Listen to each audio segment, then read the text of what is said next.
Hello Amiga coders, this is Photon of Scopex. I thought I'd do a short video on the startup that I mentioned in the previous tutorial.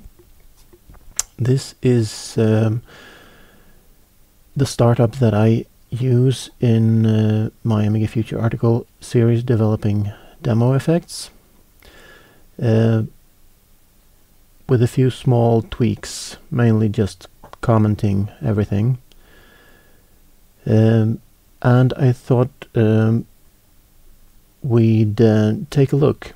I've used this startup for a while, since end of last year, when I started gearing up towards the article series, and it's right here.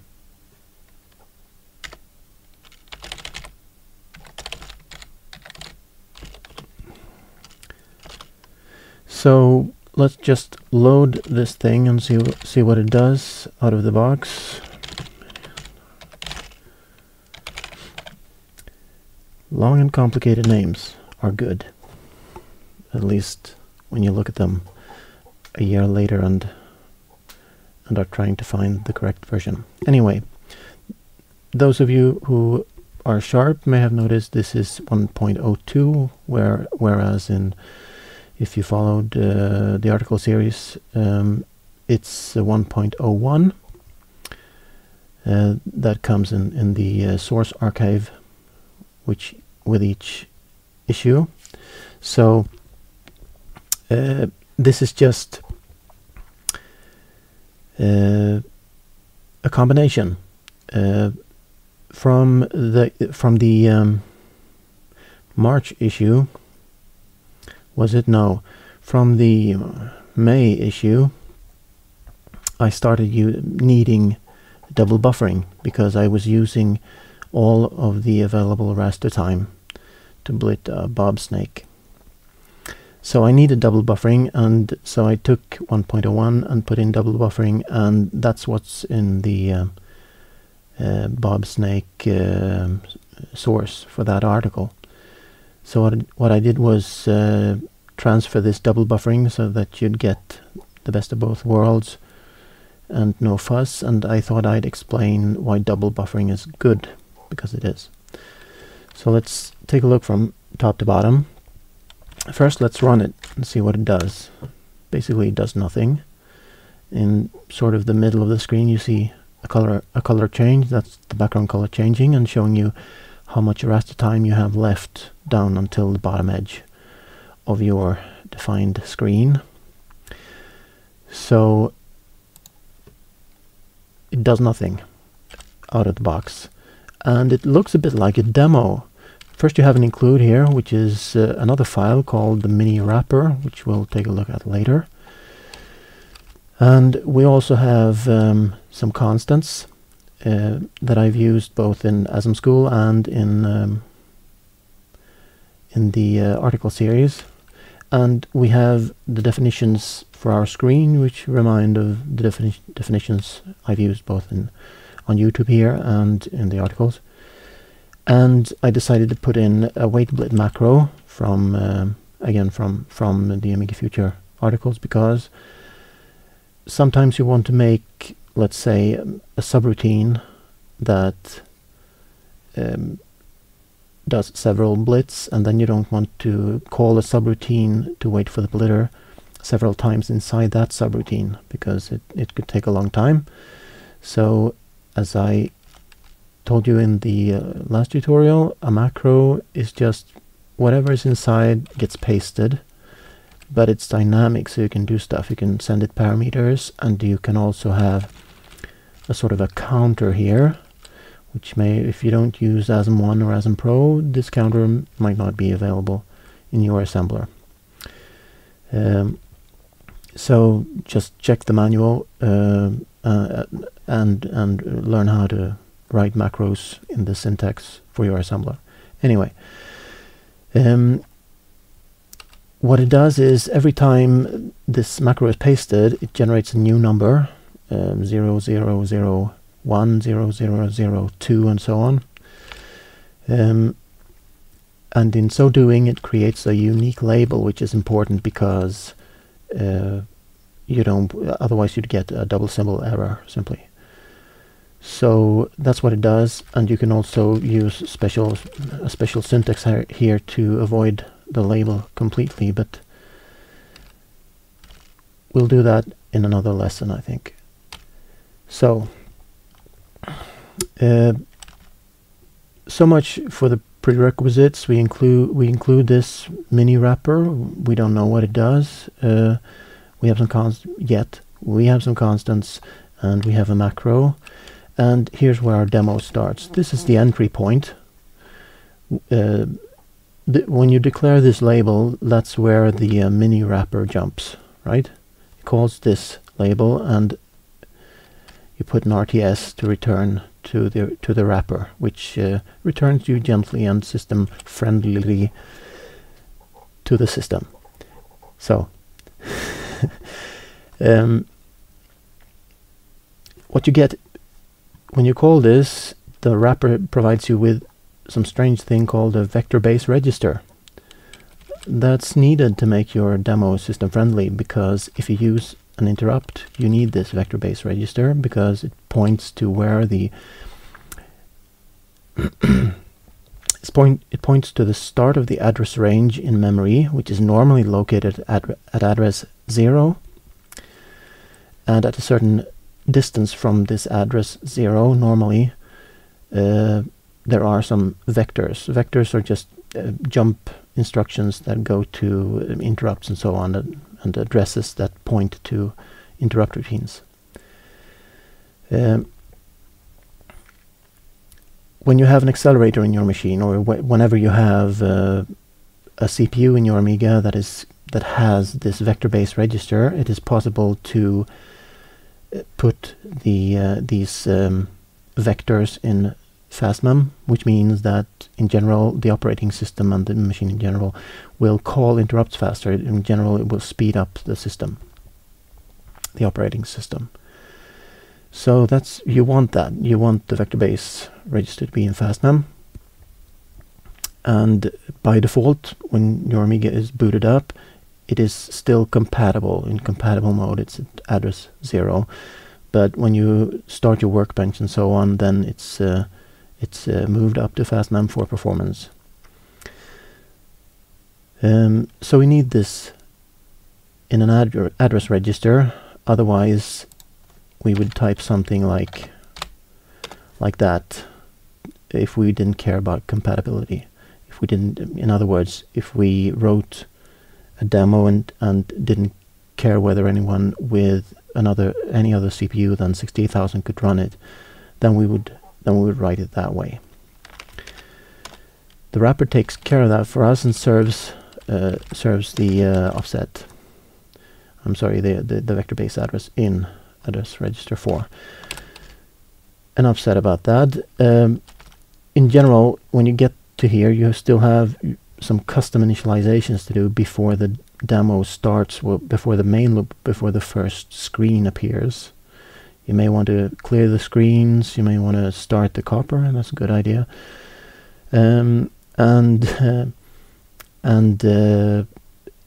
Set some interrupt masks for the interrupts you use. Maybe you want to start the music, start playing the music, and so on. So this lump here, this lump, is your custom demo init code that should be independent from a startup, because otherwise you have an include that you use as a startup, and then when you do something special in your demo, you have to edit the include and copy the include to a separate folder, because now it's changed from this general startup code that you wanted.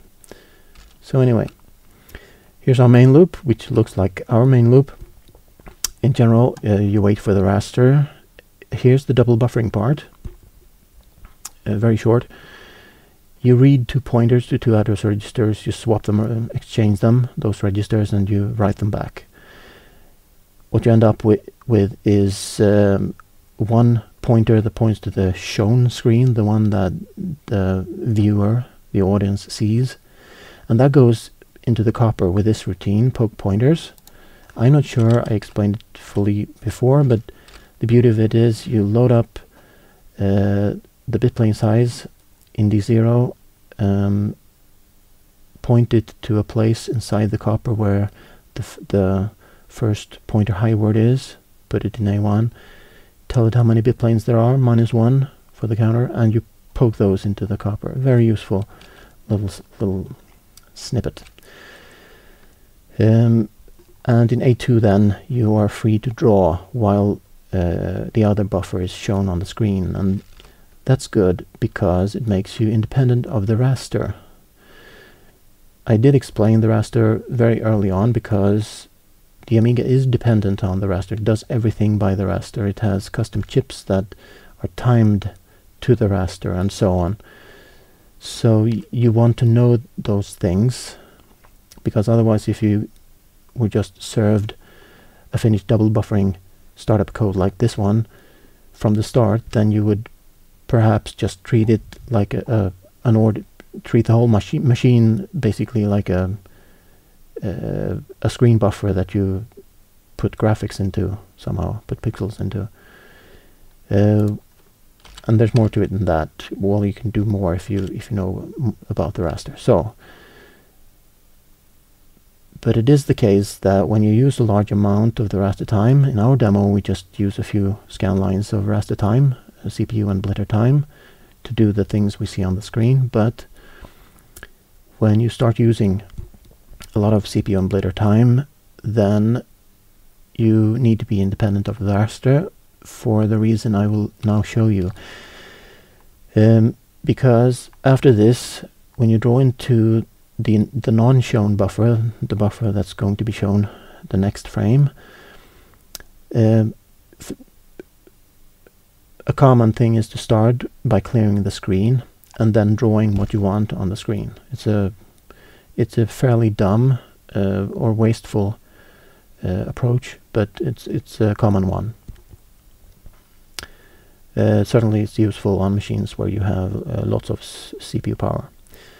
So here in the middle of the main loop is a comment to do stuff here. So let's do stuff there. What can we do? We have a pointer in A2. We have just cleared the screen and waited for the blitter. So we know that the screen, any pixels that were left from 2 frames ago in this buffer, they are now erased and we can put new pixels in. A simple way is to just move a byte, any random value. We can check what this value looks like on the screen in the form of bits as pixels.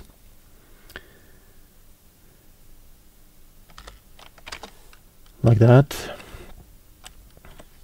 And now what we should see is a blue streak. So that's what coffee looks like. I thought it was brown. Actually, I have some primary colors set in the copper, red, green, blue, etc. and white. So you have 8 colors to play with to start with. And here's the point.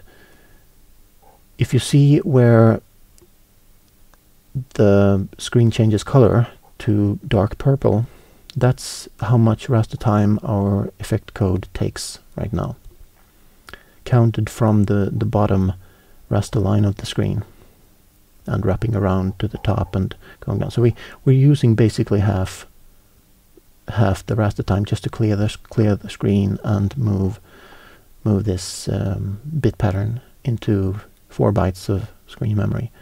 So that's why I say it's wasteful. You have to be frugal about the number of bitplanes and primarily the approach towards making changes to the screen. So the point about the double buffering is, if this had not been double buffered, we would not have seen that pattern, because by the time that raster line where the blue bit pattern is hits the screen, at that time we're still in the middle of clearing the screen. So those bytes will be 0 at that time. And not until sort of halfway down the screen is the CPU free to put something in the buffer, and by then it's too late. So you will see a perpetually empty buffer if you didn't double buffer this. So that's it. There's not much more to it. Here I set the background color to the dark purple that you saw, and here we wait for the left mouse button before we return to the wrapper. Here's the poke pointers routine. It's a very simple one. It's commented, so I won't address it. Here's the clear screen routine. It takes your height and number of bit planes and clears that. Here's a dummy or empty vertical blank interrupt, which you can fill with anything that has to occur at 50 Hz intervals. It could be things like fading the palette, or timing events like parsing a script to make scene changes in your demo. So do stuff here applies here as well, and just delete that comment and put whatever you want, but you have to add the registers you use here and here, because this uses a different well, it's an interrupt. So whatever the register contents in all the registers were when the CPU got interrupted, you have to save it away and restore it, because then it will return again to the same point in the code where it was interrupted. And if you don't, you will have corrupted the registers. You will have replaced the register values, register contents, with something that will simply confuse whatever code is running. And lastly, here are 2 pointers. This address will always contain a pointer to the buffer that you can draw into, and this one contains a pointer to the currently shown buffer. So screen and screen 2. So here's the copper. It's not very advanced. It sets up a standard screen. Actually, I see it doesn't. I will change those values to a standard screen, 320 by 256, before posting. And here's the bitplane pointers that we poke with poke pointers. And it's a standard copper list. You can put in whatever you want in there, copper bars and splits and things, and multi-scrappers and all kinds of stuff. So here's the BSS section, and here we declare the screen buffers. I will say this, it's not too shabby if you, while developing, and perhaps even when you finished the demo, declare these screens as just 2 addresses in memory separated by enough distance to fit whatever graphics you want to put in there. Because at least while you're developing, it's a good idea, because if you have a bug in your code, then it will go outside this BSS area, and it might mess up the OS so much that you can't even save your source. So that's just an excuse to use hard addresses, or if you want a bit of a warning or advice that if you get this, that's probably what's happened. If you click left mouse button to exit the demo and you get a guru or lockup or something, then your graphics routines might have blitted or drawn or something outside this BSS area and corrupted the memory list in the operating system. So that's that. So this mini startup is like an empty demo. It's just a template, really, for you to fill with demo effects in the main loop and interrupts and so on, and add music and stuff.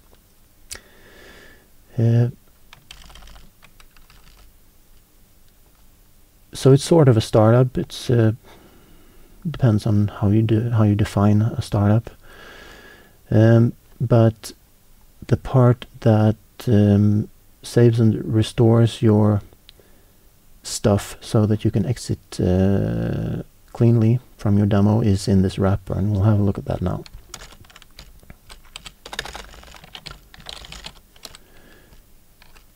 So I commented the hell out of this, as you can see. Basically it takes care of everything for you, so I don't have to explain all this. Just roughly, it opens exec base, it checks what CPU you have, and if you have a non-68,000 CPU, then it fetches the vector base register and puts it in A4. It opens the graphics library in order to get your the system copper pointers, just like we did in our simpler wrapper that we included in our demo. Then it sets this base register, which you get into your demo, and it saves interrupts and DMA, waits until the end of frame, turns off all the interrupts and DMA, saves registers, calls your demo, restores registers, waits for your demo's last frame to end, turn off all the interrupts and DMA, restore all the stuff, including the screen, and close graphics library nicely, and clears the error return code. If you ever ran a CLI command and you got error code 103 or something, then that's because D0 contained the number 103. So 0 means no error. So in order to not get the dreaded error message when people watch your demo and click left mouse button, just clear D0 and return to the operating system. So this is the little small routine to get the vector base register, which is hex code for a privileged instruction for non-68,000 CPUs. That's why we check for 68,000 CPU up there. And here are some general routines that are useful. You can wait for the end of frame. You can use this in the demo, of course. Call this. You can call wait raster. You can call all off if you need to turn off all the interrupts and DMA at some point. And you can wait for the blitter. So that's it. Not many lines for a complete, what I consider a complete startup, because I consider whatever you do when you set copper pointers and interrupt pointers and so on, that's custom code that belongs in the demo and not in the startup proper. So we're going to use this. We'll use this startup code for our demo, and I will show you how it's integrated. Basically, we only need the wrapper. Because we already have pretty compatible constants and so on. Further note on double buffering is we will throw out the double buffering for our demo because our demo doesn't need it. One disadvantage that I wanted to mention about double buffering is, of course, that it takes double the amount of the precious chip RAM in your Amiga. Since chip RAM is a fixed commodity, either half a meg or up to 2 megabytes and no more, then that means that you may need more memory for a big song module, or for a huge font, or lots of graphics, or stuff like that. So there is a disadvantage to using double buffering, of course, and if you can avoid it, if you need the memory, you should consider writing your demo so it doesn't need double buffering for everything. So our demo looks a bit similar. We have a section statement. We include the blitter register list already. We have a bunch of constants here. So basically the only thing we need to worry about is to include the wrapper. And if you remember, the wrapper will call the label called demo, And we can simply do this here. Typing exercise again.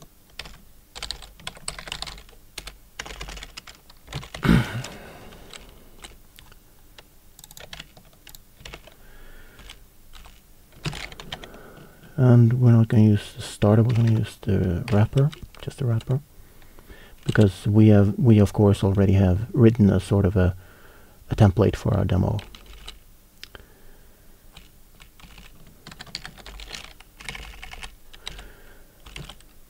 So there we go. You can put the startup in some common include directory if you want, but for now it's just nice where it is. So this then is just a clump of code that is at the start of the section, whatever section, and it calls the label demo. So we need to declare that label, and we're not using the label demo, we're using the label start. We'll rename that. We don't really need this because the wrapper turned the operating system off for us. Here, as you can see, we did something similar. We saved the registers, which is maybe not super necessary. Open graphics library, save the copper pointer, close the library prematurely actually, which is, well, which is just as good, really. We save some interrupt values and DMA values. We wait for the end of frame. We disable all the interrupts and DMA. We set our own interrupt mask, which we will want to keep. And the rest of it then is ours. So we start the music, we call the main loop, and so on. Now, instead of continuing after the main loop to turn the operating system on, well, obviously we need to turn off the music right here, but all the other stuff goes right out, leaving just the RTS, which goes back.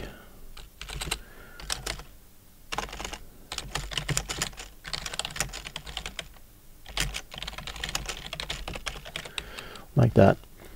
And the rest of it basically stays the same, so it's pretty easy to incorporate, and we'll just write this down and it should work right away, except we have a double symbol thingy here. So remove this one because you have it in the wrapper already. So we also have a blit weight here. We could use the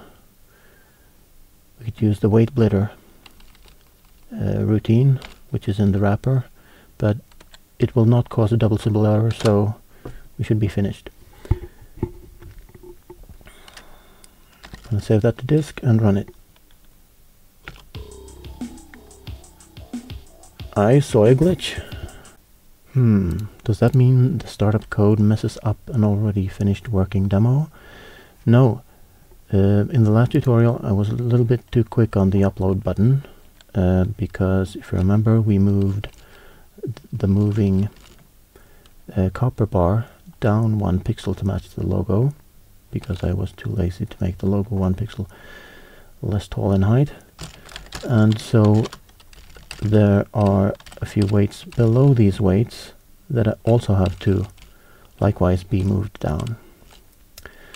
So you move that down, and this conflicts with the previous weight there, so that it must be one line lower down, also this and also this. However, I am going to be lazy and not move all of the rest of the background color fade in the background there. So that's it. I hope you thought it was I hope that you think the startup is useful to you, and that you use the provided little double buffering template to make some nice experiments that are more advanced than our demo, as time goes by. See you in the next tutorial. Bye bye.